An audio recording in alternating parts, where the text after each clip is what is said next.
दोस्तों, उत्तर प्रदेश के बागपत जिले के उस छोटे से गांव का नाम आज हर किसी की जुबान पर है, जहां एक ऐसी घटना घटी जिसने पूरे देश को हिलाकर रख दिया। सवाल अब यह है कि क्या सच में मौलाना ने अपने ही परिवार को बेरहमी से मार दिया, या इसके पीछे कोई और शख्स था जिसने इस पूरी वारदात को रचा। बागपत ट्रिपल कांड का खुलासा जितना सनसनीखेज है, उतना ही दर्दनाक भी है। 2 मासूम बच्चियां, एक बेबस औरत और एक घर जो अब केवल खामोशी से अपनी कहानी बयां कर रहा है। उस दिन की सुबह गांव में सब कुछ सामान्य था। लोग अपने अपने खेतों में काम पर निकले थे। बच्चे स्कूल जाने की तैयारी कर रहे थे। लेकिन दोपहर तक जैसे ही गांव के बीचों बीच बने उस घर से चीखें सुनाई दी, सब कुछ बदल गया। गांव के लोग दौड़कर पहुंचे तो जो दृश्य उन्होंने देखा, उसे देखकर हर किसी के पैरों तले जमीन खिसक गई। घर के अंदर हर दीवार पर खून के निशान, टूटी हुई चीजें और चारों तरफ फैला हुआ सन्नाटा। यह किसी डरावने सपने से कम नहीं था। किसी को समझ नहीं आ रहा था कि आखिर ऐसा कैसे हो गया। लोग एक दूसरे की ओर देख रहे थे और बस एक ही सवाल कर रहे थे, कौन कर सकता है इतना बड़ा गुनाह। गांव में अफरा तफरी मच गई। कुछ लोग पुलिस को बुलाने दौड़े, कुछ अंदर जाकर हालात देखने लगे, और जब पुलिस पहुंची तो उनके सामने भी एक ऐसी तस्वीर थी जिसने सबको हिला दिया। पहले तो शक किसी बाहरी व्यक्ति पर गया, लेकिन फिर जैसे ही बात आई कि मौलाना उस वक्त घर पर नहीं थे, लोगों के बीच फुसफुसाहट शुरू हो गई। कुछ कहने लगे कि शायद घर के अंदर कुछ ऐसा चल रहा था जो बाहर वालों को नहीं पता, और कहीं न कहीं इसमें मौलाना की भी भूमिका हो सकती है। पुलिस ने बिना देर किए मौलाना को पूछताछ के लिए बुलाया। जब मौलाना पहुंचे तो उनकी आंखों में भय और दर्द दोनों साफ झलक रहे थे। वह बार बार कह रहे थे, मैं निर्दोष हूं, मैंने कुछ नहीं किया। मैं उस दिन देवबंद में था, वहां का कैमरा रिकॉर्ड देखो। मैंने खुद कैमरा ऑन करके छोड़ा था, क्योंकि मुझे पहले से डर था कि कुछ गलत हो सकता है। पुलिस ने जब घर के कैमरे चेक किए तो बाहर वाले गलियारे का कैमरा चालू था, लेकिन अंदर वाले कमरे का कैमरा बंद था। और इसी गलियारे के कैमरे में दिखा एक छोटा लड़का जिसके कपड़े खून से सने हुए थे। पुलिस ने उसे तुरंत पकड़ लिया। पूछताछ में उसने जो कहा, उसने पूरे गांव को हिलाकर रख दिया। उसने कबूल किया कि उसने और उसके दोस्त ने मिलकर यह सब किया क्योंकि मौलाना उनसे नाराज रहते थे, उन्हें डांटते थे, पढ़ाई में ध्यान नहीं देते थे, इसलिए उन्होंने बदला लेने की ठानी। पुलिस यह सुनकर दंग रह गई। इतने छोटे बच्चे और इतनी बड़ी वारदात। यह सुनकर गांव में लोगों के बीच एक नई हलचल मच गई। हर कोई यही सोच रहा था कि क्या यह बच्चे वाकई इतना बड़ा कदम उठा सकते हैं, या फिर इनके पीछे कोई और है जिसने इन्हें भड़काया, सिखाया और इस्तेमाल किया। क्योंकि जिस चालाकी से अंदर वाले कैमरे को बंद किया गया, वह किसी मास्टरमाइंड की योजना लग रही थी, न कि किसी निर्दोष की। किसी निर्दोष को सजा नहीं मिलनी चाहिए और असली गुनहगार को सजा मिलनी ही चाहिए। तो नीचे कमेंट बॉक्स में अपने विचार जरूर लिखें। आपकी राय इस केस के लिए बहुत मायने रखती है। अब वापस लौटते हैं उस दिन पर जब मौलाना को हिरासत में लिया गया। जैसे ही पुलिस उन्हें थाने ले गई, गांव के लोग इकट्ठे होने लगे। कोई कह रहा था कि मौलाना दोषी हैं, तो कोई कह रहा था कि उन्हें फंसाया गया है। पुलिस ने जब मौलाना से सवाल किया तो वह रोते हुए बोले, मैं देवबंद में था, मेरे कैमरे का रिकॉर्ड है, मैंने खुद चालू किया था। मुझे डर था कि कुछ बुरा होने वाला है, लेकिन कोई उनकी बात पर यकीन नहीं कर रहा था। मीडिया भी पहुंच गई और हर चैनल पर बस एक ही हेडलाइन चल रही थी, क्या मौलाना ने अपने परिवार को खुद मार दिया। उस वक्त गांव में ऐसा माहौल था कि सच्चाई और अफवाह में फर्क कर पाना मुश्किल था। लोग अपने अपने हिसाब से कहानियां बना रहे थे, लेकिन पुलिस के लिए सबसे बड़ा सवाल यही था कि अगर मौलाना निर्दोष हैं तो फिर कैमरा बंद कैसे हुआ, बच्चे इतने चालाक कैसे निकले, और क्या किसी ने यह सारा खेल पहले से रचा था ताकि मौलाना पर शक जाए। दोस्तों, ऐसे वक्त में जब सच्चाई और झूठ के बीच दीवार बहुत पतली हो जाती है, तब इंसाफ की कीमत बहुत बढ़ जाती है। और यही वजह थी कि पुलिस ने फैसला किया कि अब इस केस की गहराई में जाना जरूरी है। लेकिन यह तो बस शुरुआत थी, क्योंकि आगे जो खुलासा हुआ उसने इस केस की दिशा ही नहीं, उसकी पूरी सच्चाई बदल दी। आगे जानेंगे कि मौलाना के साले ने क्या बयान दिया और क्यों। अब शक की सुई किसी तीसरे शख्स की ओर घूमने लगी।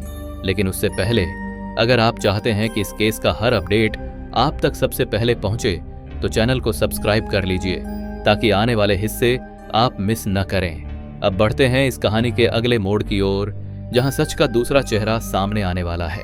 दोस्तों, बागपत ट्रिपल कांड का वह दूसरा पहलू अब सामने आने लगा था, जिसने पुलिस की सारी जांच को उलझा दिया। मौलाना के साले यानी उनकी बीवी के भाई ने जैसे ही पुलिस के सामने बयान दिया, पूरे केस की दिशा ही बदल गई। उन्होंने कहा कि ये दोनों बच्चे इतने बड़े कदम अपने दम पर नहीं उठा सकते। किसी ने इन्हें सिखाया है, किसी ने इनके कान भरे हैं। उन्होंने कहा कि ये मासूम हैं, इनके जरिए किसी ने अपना बदला लिया है। यह बयान पूरे गांव में आग की तरह फैल गया। अब हर कोई यही कह रहा था कि मामला उतना सीधा नहीं है जितना दिख रहा है। पुलिस ने फिर से मौके का मुआयना किया, हर कोने की तलाशी ली गई, हर कैमरे की फुटेज दोबारा जांची गई, और तभी पुलिस को कुछ ऐसा मिला जिसने जांच की दिशा पूरी तरह बदल दी। घर के बाहर वाले कैमरे की फुटेज में मौलाना का जाना तो दिखा, लेकिन उसके कुछ ही मिनट बाद एक छाया जैसी परछाई वहां से गुजरती दिखी। चेहरा साफ नहीं था, पर चाल किसी वयस्क इंसान जैसी थी। अब पुलिस को यकीन हो गया कि इस वारदात के पीछे कोई और भी है। सवाल था, कौन है वो और उसने बच्चों को क्यों इस्तेमाल किया? पुलिस ने दोनों बच्चों से फिर पूछताछ की। पहले तो वे कुछ नहीं बोले, लेकिन जब उन्हें उनके ही बयान सुनाए गए तो उनमें से एक टूट गया। उसने कहा कि हाँ, कोई आदमी उनके घर के पास आया था। उसने उन्हें कहा था कि अगर तुम अपने मौलाना से बदला लेना चाहते हो तो यही मौका है। उसने उन्हें पैसे भी देने का वादा किया था। इतना सुनते ही पुलिस को समझ आ गया कि यह कोई सामान्य मामला नहीं है। अब केस में मास्टरमाइंड शब्द जुड़ गया था और गांव में अफवाहों का बाजार फिर गर्म हो गया।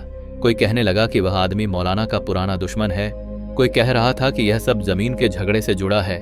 कुछ लोग तो यह भी कहने लगे कि शायद मौलाना के धार्मिक कामों से किसी को जलन थी और उसने यह सब रच डाला। दोस्तों, जब कोई सच्चाई पर पर्दा डालने की कोशिश करता है तो झूठ बार बार अपना चेहरा बदलता है, और यही इस केस में भी हो रहा था। पुलिस हर एंगल से जांच कर रही थी, धार्मिक, पारिवारिक और आर्थिक। तभी पुलिस के पास एक और बड़ा सुराग आया। मौलाना की बीवी की सहेली ने बताया कि कुछ दिनों से वह बहुत परेशान थी। उसने कहा था कि घर के आसपास अजनबी लोग घूमते रहते हैं, लेकिन उसने किसी को कुछ नहीं बताया क्योंकि उसे लगा शायद कोई मजाक कर रहा है। पुलिस ने इस बयान को नोट किया और अब इलाके के सीसीटीवी खंगाले। तभी पास की दुकान के कैमरे में एक आदमी दिखा जो कांड के दिन सुबह मौलाना के घर के पास मंडरा रहा था। वही आदमी बाद में उस दिशा में गया जहां से बच्चे पकड़े गए थे। पुलिस अब करीब पहुंच चुकी थी, लेकिन तभी गांव में माहौल और भी तनावपूर्ण हो गया। लोग पुलिस पर शक करने लगे। कोई कहता पुलिस असली अपराधी को बचा रही है, कोई कहता बच्चों पर झूठा केस डाला गया है। सोशल मीडिया पर हैशटैग चलने लगे, जस्टिस फॉर मौलाना फैमिली। लोग अब खुलकर आवाज उठाने लगे। सैकड़ों लोग थाने के बाहर जुटे, उन्होंने नारे लगाए, पथराव तक हुआ। पुलिस ने किसी तरह हालात संभाले और उसी दौरान पुलिस ने मौलाना से फिर बात की। मौलाना ने कहा, मैंने खुद कैमरा ऑन किया था क्योंकि मुझे पहले से डर था कि कुछ गलत हो सकता है। जब पुलिस ने देवबंद के कैमरों का रिकॉर्ड मंगवाया तो यह साबित हो गया कि कांड के वक्त मौलाना वहां थे। इसका मतलब अब वे निर्दोष साबित होने लगे थे। लेकिन सवाल वही था, तो फिर किया किसने और क्यों बच्चों को मोहरा बनाया गया? पुलिस ने मौलाना के साले को दोबारा बुलाया। उन्होंने कहा, मौलाना की कुछ लोगों से जमीन को लेकर बहस चल रही थी, उन पर धमकी भी दी गई थी। अब जांच जमीन विवाद की ओर मुड़ गई। पुलिस ने रिकॉर्ड चेक किया तो पाया कि मस्जिद के पास की जमीन को लेकर 3 महीने पहले एक झगड़ा हुआ था, जिसमें एक आदमी ने खुलेआम धमकी दी थी कि देख लेना, बहुत जल्दी सब ठीक हो जाएगा। वही आदमी अब गांव से गायब था। पुलिस ने उसके घर छापा मारा तो वहां से कुछ खून से सने कपड़े और सीसीटीवी के पार्ट्स मिले। अब शक पक्का हो गया कि वही आदमी इस कांड का मास्टरमाइंड है। उसने पहले से प्लान बनाया था कि जब मौलाना घर पर नहीं होंगे तब हमला किया जाएगा ताकि शक उन्हीं पर जाए। इस खुलासे ने पूरे गांव को हिला दिया। अब लोग कहने लगे, मौलाना तो बेगुनाह हैं, उन्हें फंसाया गया है, और अगर पुलिस शुरू से ध्यान देती तो शायद आज 4 जिंदगियां बच सकती थीं। दोस्तों, अगर आपको भी लगता है कि सच सामने आने में देर तो हो सकती है, लेकिन वह रुक नहीं सकता, तो नीचे कमेंट में जरूर लिखें, सच की जीत हो। आपकी आवाज इस कहानी का हिस्सा है।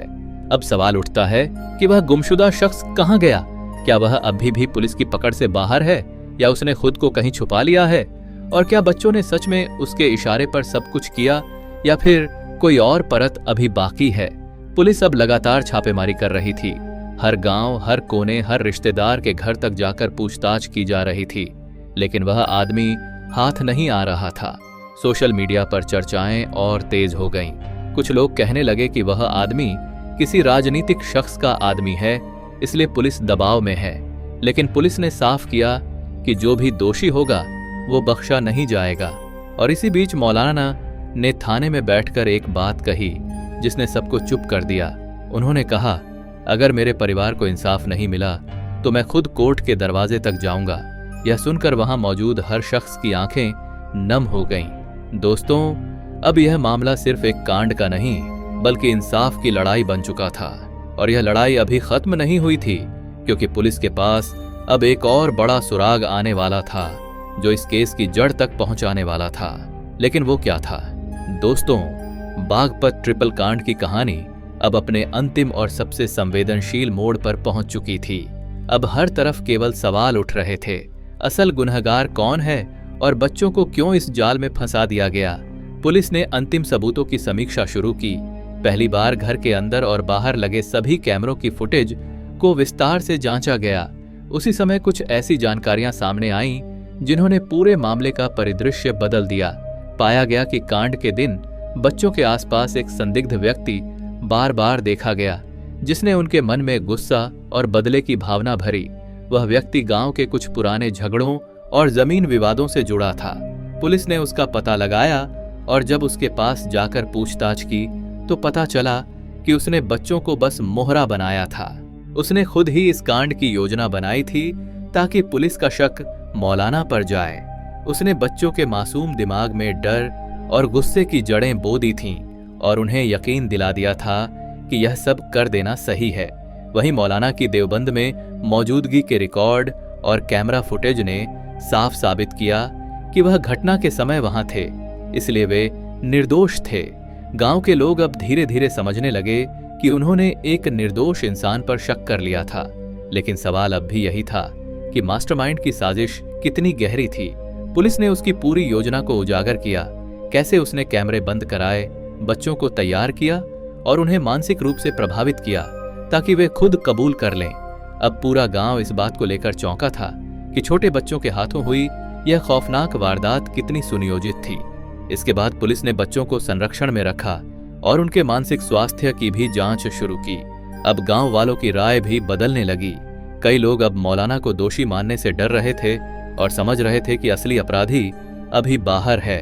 सोशल मीडिया पर #जस्टिस फॉर मौलाना फैमिली ने जोर पकड़ लिया। अब लोग साफ कह रहे थे कि यह केस सिर्फ परिवार का नहीं बल्कि पूरे समाज और इंसाफ की लड़ाई बन चुका है। इसी बीच पुलिस ने अपनी अंतिम रिपोर्ट में यह भी बताया कि बच्चों को मास्टरमाइंड ने भड़काकर इस्तेमाल किया और अगर समय पर सही कदम नहीं उठाया जाता तो दोषी छूट सकता था।